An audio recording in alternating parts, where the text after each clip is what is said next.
여러분, 한여름에 태양 온도가 도무지 가늠이 안 될 때, 하늘을 올려다보고 맨눈으로 태양 표면을 뚫어져라 쳐다보면 어떻게 될까요? 어우, 바로 눈멀죠. 절대 안 됩니다. 맞아요. 태양에 대해서는 아무것도 알아내지 못한 채 그냥 시력만 잃고 말 겁니다. 진짜 무모한 짓이죠. 네, 그런데 수백 년 동안 고전 신학자들이나 철학자들이 무한성, 그러니까 신의 속성이라는 개념을 다룰 때 했던 방식이 딱 이랬습니다. 아, 이성으로 무한을 쳐다보려고 했다. 그렇죠.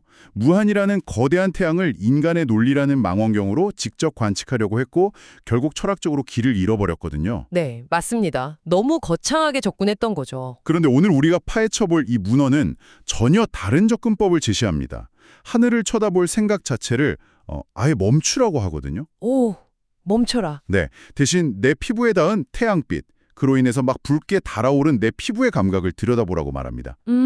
내 안의 감각을 봐라. 맞습니다. 그래서 오늘은 객관적 대상으로서의 신을 억지로 해부하는 대신에 유한한 인간의 내면적 경험을 통해서 우주의 근원을 역추적해보는 아주 치열하고 흥미로운 지적 여정을 여러분과 함께 떠나보려고 합니다. 기대되네요. 오늘 저희의 탐구 미션은 이렇습니다. 첫째, 신성한 속성이라는 개념이 도대체 어떻게 형성됐고 세상과 어떤 원리로 상호작용하는지 살펴볼 거고요. 네? 둘째로 이 문헌에서 가장 중요하게 다루는 핵심 가치 세 가지를 간략히 짚어보겠습니다. 아주 핵심적인 부분이죠? 그리고 마지막으로 여러분이 내일 아침 커피를 드시면서도 딱 떠올릴 수 있게 이 모든 내용을 단 하나의 핵심 문장으로 완성해서 선물해 드릴 겁니다. 오, 단 한 문장으로요? 그거 참 좋은 목표네요. 네, 사실 제가 이 문헌을 처음 봤을 때 마치 우주의 작동 원리를 적어놓은 암호문 같았거든요.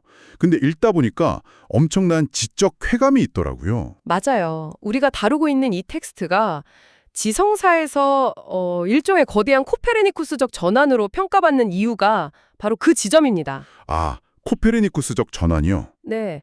전통적인 스콜라 철학이나 교의학에서는 절대자의 속성을 규명하려고 온갖 철학적 사변 도구들을 썼거든요. 뭐 원인의 방법, 부정의 방법, 타골송의 방법 이런 복잡한 것들 말이죠. 이름만 들어도 벌써 약간 머리가 아파지려고 하는데요. 그렇죠. 쉽게 말해서 인간이 가진 좋은 속성을 무한대로 뻥튀기 하거나 아니면 인간의 한계를 끝없이 빼버리는 방식으로 신을 무슨 수학 공식처럼 도출하려고 했어요. 아, 약간 유한한 개념들을 억지로 기어붙여서 무한을 흉내내려고 한 거네요. 정확합니다. 바로 그거예요. 이 문헌은 그런 방식이 결국 흉내내기에 불과하다고 아주 강하게 비판합니다. 그럼 대안이 뭐였나요? 종교적 신화 찬가 혹은 인간의 가장 원초적이고 생생한 삶의 경험 속에서 자발적으로 터져나오는 감정 있죠? 그걸 절대적 의존 감정이라고 부르는데요. 아, 절대적 의존 감정. 네, 이 문헌은 바로 그 절대적 의존 감정을 신성한 속성 개념의 유일하고도 정당한 출발점으로 삼습니다. 절대적 의존 감정. 이게 이 문헌의 전체 뼈대를 이루는 핵심 용어잖아요. 네, 가장 중요하죠. 근데 여기서 제가 여러분을 대변해서 약간 딴지를 좀 걸어보겠습니다. 오, 좋습니다. 어떤 거죠? 그 감정이라는 단어 자체가 너무 주관적이고 약간 유약하게 들리지 않나요? 아, 그렇게 느낄 수 있죠. 만약 신의 속성이 그저 인간의 감정에서 출발한다면 이건 뭐 궁극적인 진리라기보다는 그냥 거친 세상에서 위안을 얻으려고 인간이 만들어낸 거대한 심리적 방어기지 아니냐, 이런 비판이 당연히 나올 것 같은데요. 아주 날카로운 지적입니다.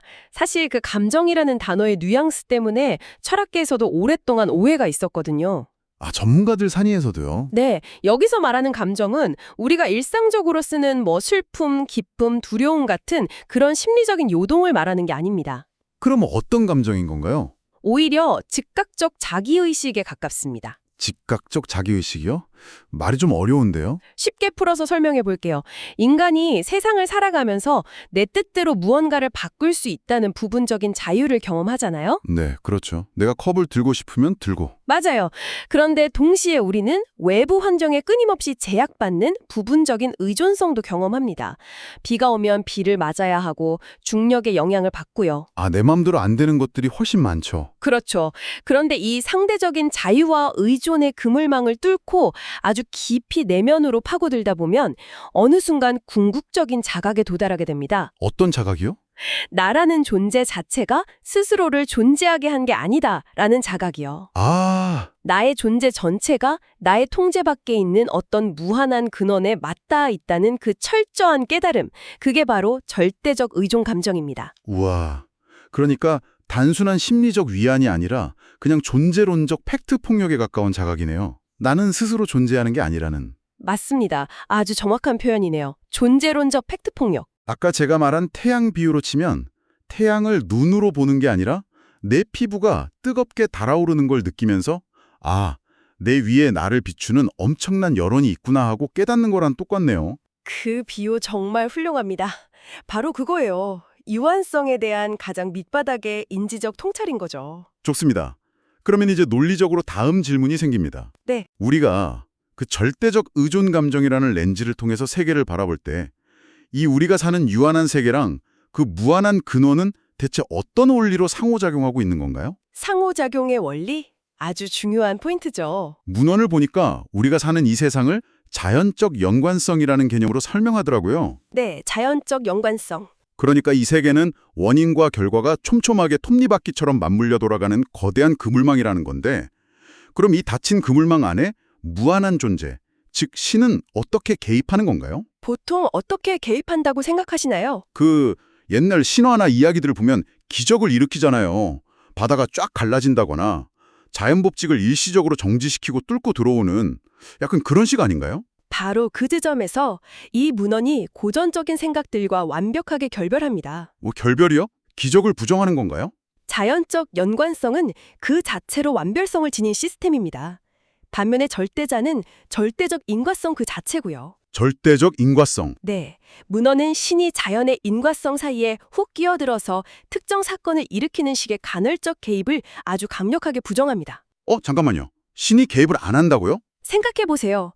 만약 신이 자연 법칙의 분틈을 비집고 들어와서 기적을 일으켜야만 한다면 그건 애초에 자기가 만든 자연적 연관성이 불완전하다는 걸 스스로 인정하는 꼴이 되잖아요. 아, 듣고 보니 그러네요. 내가 만든 기계가 고장나서 자꾸 수동으로 고쳐야 하는 상황인 거니까요. 맞습니다. 그래서 절대적 인과성은 유한한 인과성들과 경쟁하거나 그 자리를 뺏는 게 아니에요. 그럼 어떻게 작용하는 거죠? 세계의 모든 유한한 상호작용과 인과관계 전체가 매 순간 아직 근본적으로 이 절대적 인과성에 완벽히 바탕을 두고 의존하고 있다는 게 핵심입니다. 제가 이 원리를 가만히 생각하다 보니까 아주 고전적인 체스판 비유가 딱 떠오르네요. 오, 체스판이요? 어떻게 연결되죠?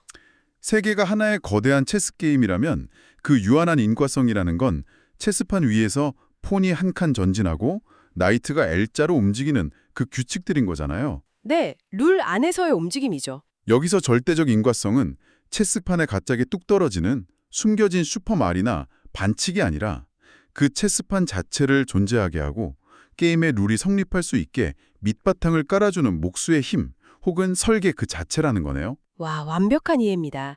말들은 룰 안에서 자유롭게 상호작용하지만 그 게임 자체가 성립하려면 절대적인 바탕이 필요하니까요.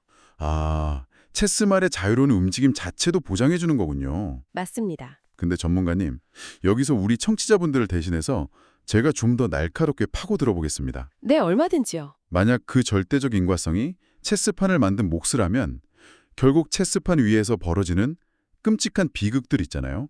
비극이요? 말이 무참하게 잡아먹히고 희생되는 그 모든 폭력과 악의 문제 말입니다. 그것도 결국 그 거대한 시스템을 설계한 목수의 책임이 되는 거 아닙니까? 아, 악의 문제? 네, 시스템 내부의 결함이나 악도 절대적 인과성에서 비롯된 거 아니냐.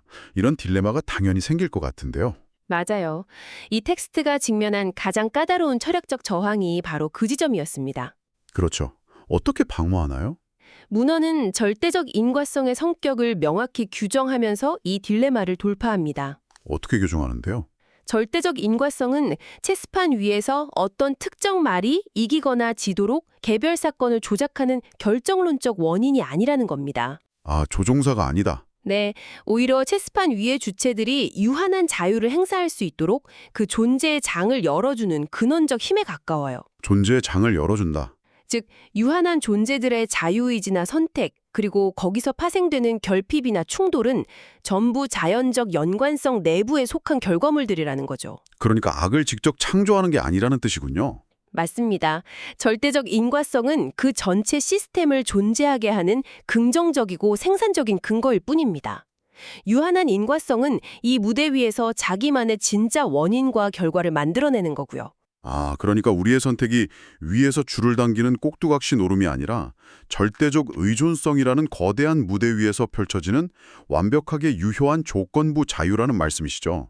네, 아주 정확히 요약해 주셨네요. 권투 선수들이 링 위에서 치고받고 싸우는 건 온전히 선수들의 몫이지만 애초에 중력이나 링의 탄성이라는 바탕이 없다면 싸움 자체가 불가능한 거랑 같은 이치네요. 맞아요.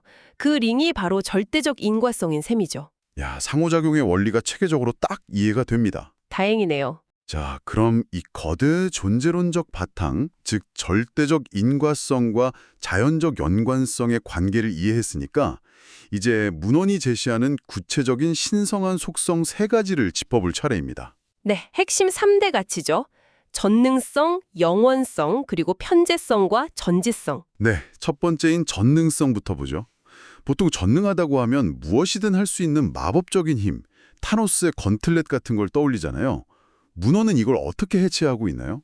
이 문헌에서 전능성은 어떤 한계도 없는 마법 같은 능력이 절대 아닙니다. 그럼요. 오히려 자연적 연관성 전체를 포괄하는 절대적 인과성의 범위로 제정이 됩니다. 범위요?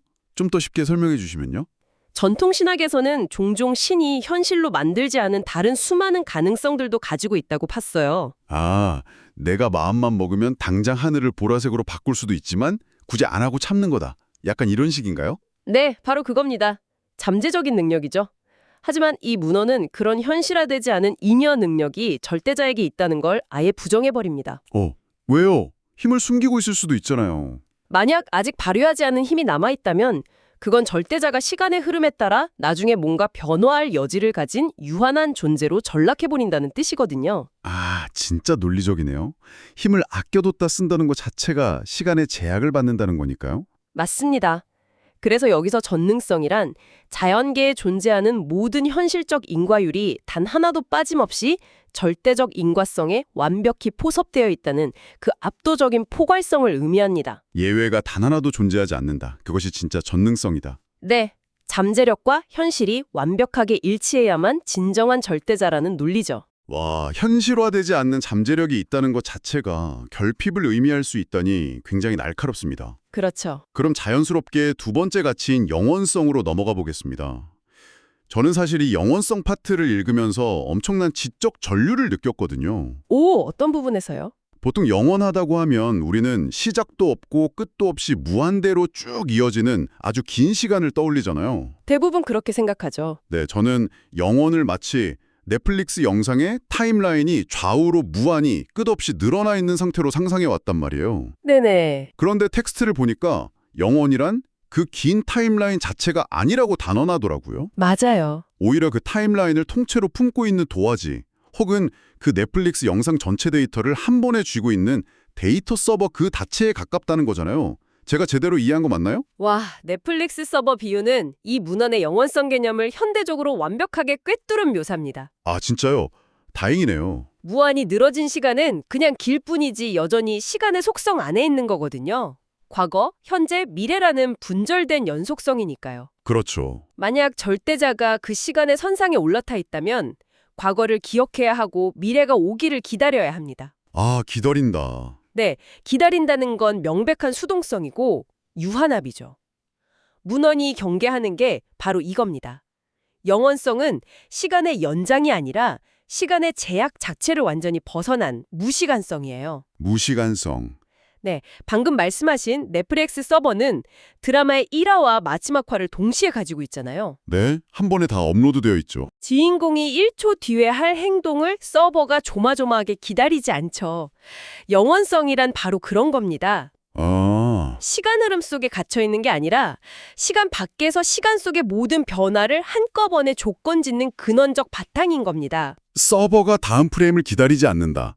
이 말이 진짜 뇌리에 확 꽂히네요. 확 와닿죠? 네, 그럼 마지막 세 번째 핵심 가치인 편재성과 전지성도 이 서버의 비율을 공간과 지식으로 확장하면 이해가 아주 쉽겠군요. 맞습니다. 영원성이 시간을 초월해서 시간을 가능하게 하듯이 편재성은 공간에 구속되지 않으면서 모든 물리적 공간을 가능하게 하는 속성이죠. 네, 그런데 제가 여기서 또 하나 흥미롭게 본 건 전지성입니다. 아, 전지성. 인간의 암과 절대자의 암이 본질적으로 어떻게 다른지 묘사한 부분이 진짜 압권이더라고요. 네, 전지성은 단순히 모든 정보를 다 저장하고 있는 검색 엔진이나 슈퍼컴퓨터 같은 개념이 아닙니다. 그럼 뭔가요? 인간의 인지 과정을 한번 생각해 보시죠. 우리는 대상을 관찰해서 먼저 알고 그다음 그걸 바탕으로 뭘 할지 결정하고 마지막으로 손, 발을 움직여서 실행하잖아요. 그렇죠. 인지, 의지, 실행 단계가 있죠. 네, 지식과 행동 사이에 엄청난 시간적, 논리적 틈이 존재합니다. 그런데 텍스트는 절대적 인과성 안에서 이 세 가지가 아예 분리될 수 없다고 말해요. 틈이 없다. 네, 절대자에게 아는 것은 곧 뜻하는 것이고 뜻하는 것은 즉시 실행되어서 현실이 되는 겁니다. 와, 생각과 의지와 실행 사이에 어떠한 간극도 없는 완벽하게 단일한함. 그게 전지성이군요. 맞습니다. 그게 단순한 정보의 축적이 아니라 세상을 존재하게 하는 창조적 동력 그 자체라는 거죠. 인식과 실천 사이에 간극이 없는 완벽한 단일성. 네. 결국 전능성, 영원성, 편재성과 전지성이라는 이 거창한 이름들은 무슨 여러 개의 서로 다른 능력이 장착된 게 아니네요. 아닙니다. 단 하나의 완벽한 통일체인 절대적 인과성을 우리 유한한 인간이 내 인지 수준에 맞춰서 시간, 공간, 힘의 차원으로 각각 쪼개서 부른 것에 불과한 거군요. 정확합니다. 프리즘을 통과하면서 여러 색으로 나뉜 빛처럼 말이죠. 빛은 원래 하나잖아요. 야, 명쾌하네요. 자, 이제 이 깊고 복잡한 사유의 숲을 무사히 빠져나왔습니다. 우리의 탐구 목표 중 마지막 미션을 수행할 시간이죠. 아, 핵심 문장 도출이군요. 네, 이 방대한 철학적 여정을 내일 아침 커피를 내리면서도 명확하게 딱 떠올릴 수 있도록 저희가 단 하나의 문장으로 압축해 보려고 합니다. 전문가님, 발표해 주시죠. 네, 우리가 지금까지 나눈 대화, 의존 감정, 상호작용, 세 가지 속성들을 모두 꿰뚫는 한 문장입니다. 바로 이겁니다. 네, 신성한 속성은 신을 해부한 결과가 아니라 유한한 세상 속에서 우리가 느끼는 절대적 의존 감정이 투영된 거울이다. 신성한 속성은 신을 해부한 결과가 아니라 유한한 세상 속에서 우리가 느끼는 절대적 의존 감정이 투영된 거울이다. 네, 어떠신가요? 이 문장이 지닌 의미를 곰곰이 씹어볼수록 진짜 묵직한 지적 충격이 옵니다. 어떤 점에서요? 인류 역사를 보면 우리는 늘 미지의 것을 두려워하잖아요. 그래서 그걸 어떻게든 이성이라는 메스로 쪼개고 분석해서 통제 아래 두려고 하는 오만함을 부려왔죠. 맞습니다. 신 앞에서도 예외는 아니었죠. 네, 우주의 궁극적 미스테리 앞에서도 마찬가지였는데 이 문헌은 그 오만함을 정면으로 거부하네요. 칼을 내려놓으라는 거죠. 네, 대상을 해부하려는 칼을 내려놓고 대신 우리 자신의 유한함, 덧없음, 그리고 세상의 거대한 연관성 앞에 선 한없는 자금과 의존성을 직시하라고 말하니까요. 네, 가장 연약한 인간 조건인 의존성을 있는 그대로 긍정하고 파고들었더니 역설적으로 그게 무한성을 담아내는 가장 투명한 거울이 됐다. 와, 이건 진짜 인식론적 겸손의 극치라고 할 수 있겠어요. 완벽한 통찰입니다. 과거 신학이 절대자에 대한 객관적 스펙 목록을 작성하려고 했다면 이 텍스트는 방향을 180도 틀어버린 거죠. 내 안을 들여다보게 만들었죠. 네, 우리 자신의 존재 기반을 성찰하게 만드는 관계의 언어로 철학을 재구성한 겁니다. 이건 종교를 떠나서 내가 통제할 수 없는 거대한 질서 안에서 나라는 존재의 좌표를 어떻게 설정할 것인가 하는 심오한 실존적 질문과도 맞닿아 있죠. 그러니까 이 고문원의 통찰이 수백 년이 지난 지금의 우리한테도 여전히 서늘하게 다가오는 거겠죠. 맞습니다. 자, 여러분. 오늘 저희가 함께한 이 깊이 있는 지식 탐구 여정의 끝에서 여러분의 일상 속으로 가져가실 만한 도발적인 화두를 하나 던지면서 마무리하고자 합니다. 네, 좋습니다. 과거의 인류는 압도적인 자연의 힘이나 캄캄한 밤하늘에 쏟아지는 별빛 아래서 자신들의 유한성을 깨닫고 이 절대적 의존 감정을 강렬하게 느꼈습니다. 네, 자연 앞에서 한없이 작아졌죠. 그렇다면 오늘날 손바닥 안의 스마트폰 하나로 세상 거의 모든 정보를 통제하고 자연을 조작할 수 있다고 믿는 이 고도의 기술 문명 시대. 네, 우리는 과연 오늘날 그 의존 감정을 어디서 느끼고 있을까요? 와, 아주 묵직한 질문이네요. 어쩌면 우리는 스스로 유한하다는 사실조차 잊어버린 채 절대자가 있던 그 근원적 바탕의 자리에 거대한 테크 기업의 알고리즘이나 모든 것을 기록하는 무한한 데이터 서버를 대신 올려둔 것은 아닐까요? 충분히 그럴 수 있죠. 데이터가 모든 걸 결정하는 시대니까요. 여러분을 존재하게 하고 여러분이 절대 벗어날 수 없는 오늘의 절대적 인과성은 과연 어디를 향해 있는지 스스로의 내면이라는 거울을 통해 한 번쯤 깊이 들여다보시길 바랍니다. 네, 아주 좋은 생각할 거리네요. 오늘 저희가 준비한 깊이 있는 철학적 탐구는 여기까지입니다. 여러분의 생각의 지평이 오늘보다 내일 조금 더 넓어지기를 기대하면서 다음 여정에서 다시 뵙겠습니다. 함께해 주신 여러분 감사합니다. 감사합니다.